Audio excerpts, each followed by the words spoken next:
Hey guys, welcome back on my YouTube channel. और कैसे आप सब लोग, आई होप आप अच्छे होंगे। तो आज मैं झुंझुनू किसी काम से आया था और संडे भी था, तो मैंने सोचा कि चलते हैं रानी सती मंदिर में, जो कि झुंझुनू में ही नहीं अभी तो पूरे भारत में काफ़ी फेमस है रानी सती मंदिर, और इसलिए मंदिर में दर्शन भी हो जाएंगे। मैं आपको बताता हूँ कि जो रानी सती है नारी की शक्ति का प्रतीक भी माना जाता है। राजस्थान में जो पहले की जो महिलाएं होती थी, जब उनके पति की डेथ हो जाती थी, मृत्यु हो जाती थी, तो वो अपने पति की चिता पर साथ में ही जिंदा जल जाती थी, तो उसे ही सती कहा जाता था। गाइस, अभी चलते हैं मंदिर में और दर्शन करते हैं रानी सती मंदिर का, और देखते हैं कि क्या क्या इतिहास है यहाँ का और कैसा मंदिर है, इसका जो प्रांगण है वो कैसा है। तो चलिए चलते हैं। काफ़ी प्रसिद्ध मंदिर है, तो आज मैं तो पहली बार ही आया हूँ मंदिर में। तो गाइस, ये है रानी सती का मंदिर, जिनका वास्तविक नाम नारायणी देवी था, और काफ़ी बड़ा मंदिर आप देख सकते हैं और काफ़ी पुराना भी है मंदिर। तो अभी बज रहे हैं दोपहर के 12 और आप देख सकते हो यहाँ पे सिक्योरिटी भी लगी हुई है। राजस्थान पुलिस के जो जवान है वो मौजूद है यहाँ पर।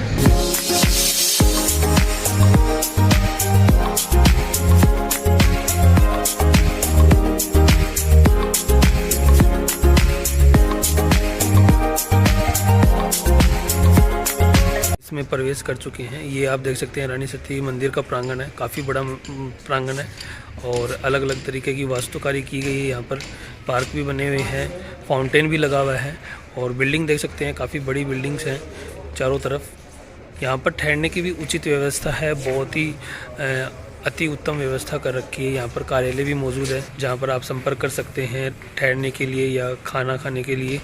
तो गाइज, ये है ब्रज द्वार, जो मेन द्वार है। यहाँ से अंदर चलेंगे तो जो माता का मेन मंदिर है, मुख्य मंदिर है, वो मौजूद है। तो चलिए चलते हैं और दर्शन करते हैं। और बताया जाता है कि ये चांदी में निर्मित है पूरा मंदिर, और इसकी हिस्ट्री क्या है वो भी मैं आपको बताऊंगा। पहले दर्शन कर लेते हैं माता रानी के, उसके बाद में हम बात करते हैं और बताते हैं हिस्ट्री क्या है इसकी, रानी सती की मंदिर की। ये देखिए, आप देख सकते हो श्रद्धालु जो यहाँ पर आते हैं उनके लिए रुकने की अच्छी व्यवस्था है।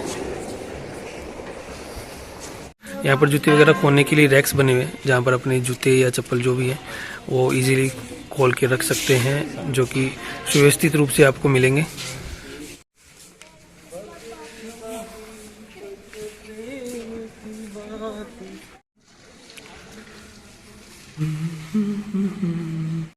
तो गाइज, ये है मेन मुख्य मंदिर जो आपको दिखाई दे रहा है, और ये 16 जो छोटे छोटे गुंबद बने हुए हैं, षोडश मंदिर है जिसमें 16 माताओं की मूर्तियां लगी हुई है।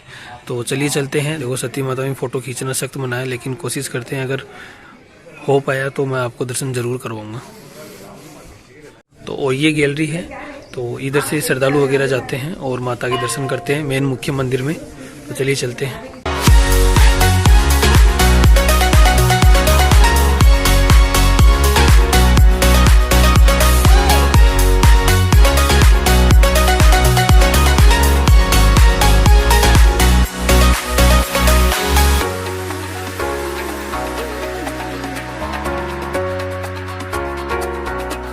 तो गाइज, काफ़ी लंबी गैलरी है जहाँ से श्रद्धालु वगैरह जाते हैं और माता के मुख्य मंदिर में जाते हैं। अगर हो पाया तो मैं आपको दर्शन ज़रूर करवाऊंगा माता रानी के, क्योंकि यहाँ पर सख्ताई बहुत ज़्यादा है, सिक्योरिटी वगैरह बहुत ज़्यादा अलर्ट है।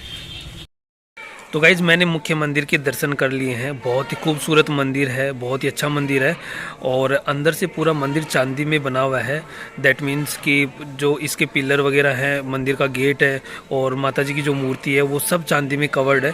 माता जी की मूर्ति ये तो पूरी चांदी में बनी हुई है, लेकिन पिलर वगैरह सब चांदी में कवर्ड है, और बहुत ही सुंदर मंदिर है। दर्शन करके मुझे मज़ा ही आ गया। अंदर फ़ोटो वगैरह खींचना या वीडियो बनाना, इवन यहाँ तक कि कॉल उठाना भी बिल्कुल अलाउ नहीं है। इस वजह से मैं आपको दर्शन नहीं करवा पाया, और मैं इस चीज़ के लिए सॉरी बोलता हूँ आपको। लेकिन मंदिर बहुत ही गजब का है। तो यदि आप झुंझुनू डिस्ट्रिक्ट में आते हैं तो ज़रूर यहाँ इस मंदिर में विजिट कीजिए, और झुंझुनू डिस्ट्रिक्ट सिटी में ही ये मंदिर स्थित है, इसलिए आप यहाँ पर बहुत ही ईजी आ सकते हैं। बस डिपो आइए, बस डिपो से ऑटो कीजिए और यहाँ पर 10 से 15 मिनट के अंदर पहुँच जाएंगे। मंदिर बहुत ही अच्छा है। तो गाइस, रानी सती, जिनका वास्तविक नाम नारायणी देवी है, इनका संबंध महाभारत काल से ही माना जाता है। महाभारत काल में जब कौरव और पांडवों के बीच में युद्ध हुआ था, उस समय जो अभिमन्यु थे, जो कि अर्जुन के पुत्र थे, उनकी पत्नी उत्तरा थी, वही जो उन्होंने ही कलयुग में नारायणी देवी के रूप में जन्म लिया है। क्योंकि जब कौरव और पांडवों के बीच में युद्ध हुआ था, तो उस समय कौरवों ने एक चक्रव्यूह की रचना की थी और उस चक्रव्यूह को अभिमन्यु ने, जो कि अर्जुन के पुत्र थे, उन्होंने उस चक्रव्यूह को तोड़ने की कोशिश की थी और उस समय अभिमन्यु की मृत्यु हो जाती है। तो अभिमन्यु की मृत्यु के पश्चात जो अभिमन्यु की पत्नी थी उत्तरा, वह सती होना चाहती है, लेकिन जो श्री कृष्ण भगवान थे अर्जुन के सखा, उन्होंने उत्तरा को सती होने से रोका, क्योंकि उस समय उत्तरा के गर्भ में एक बच्चा था और महिला जो है वो गर्भ में बच्चा पल रहा होता है, तो उस समय सती नहीं हो सकती, अपने पति की चिता पर जिंदा नहीं जल सकती है। इसलिए कृष्ण भगवान ने उनसे विनती की कि आप सती होने की भूल ना करें और उत्तरा ने कृष्ण भगवान का समर्थन किया, लेकिन उन्होंने कृष्ण भगवान से वरदान मांगा कि मैं जब भी पत्नी बनूं तो अभिमन्यु की पत्नी बनूं और मुझे सती का जो वरदान है वो प्राप्त हो। तो कृष्ण भगवान ने कहा था कि आप कलयुग में अभिमन्यु की पत्नी बनेंगे और सती को प्राप्त करेंगे।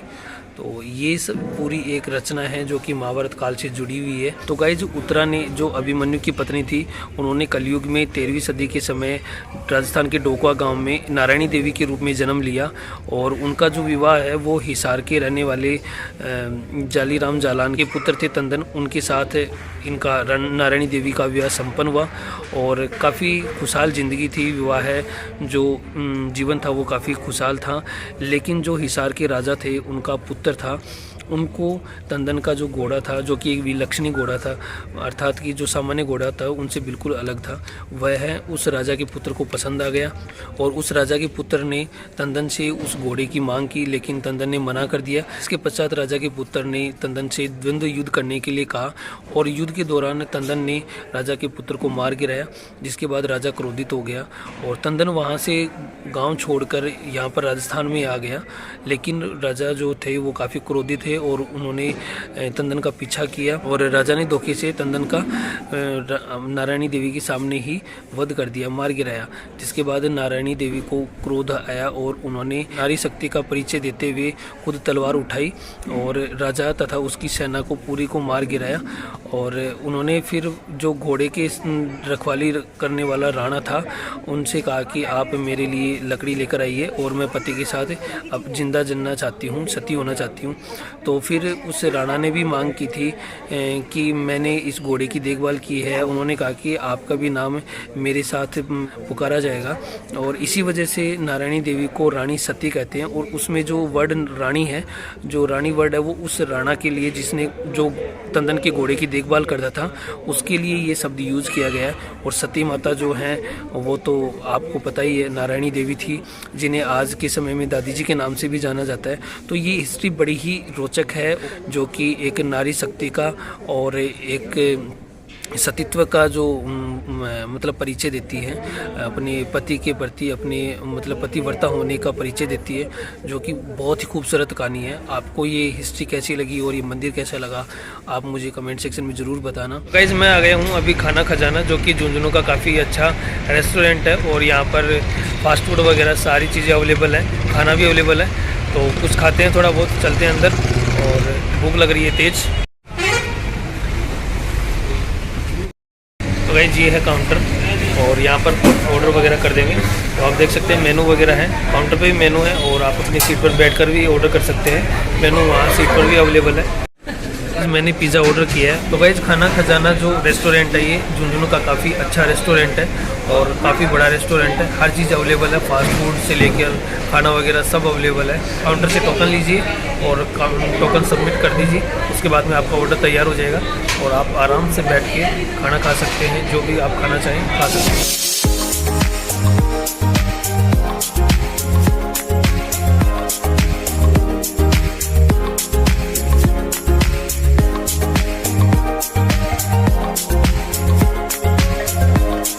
गाइस, मैंने जो ऑर्डर किया था स्पाइसी वेज पिज़्ज़ा वो तैयार होकर आ गया है और आप देख सकते हैं, और साथ में है सॉस एंड जो चिल्ली है वो, और ये है पिज़्ज़ा। बहुत तेज़ भूख लग रही है, पहले खाते हैं उसके बाद मैं आपसे बात करता हूँ।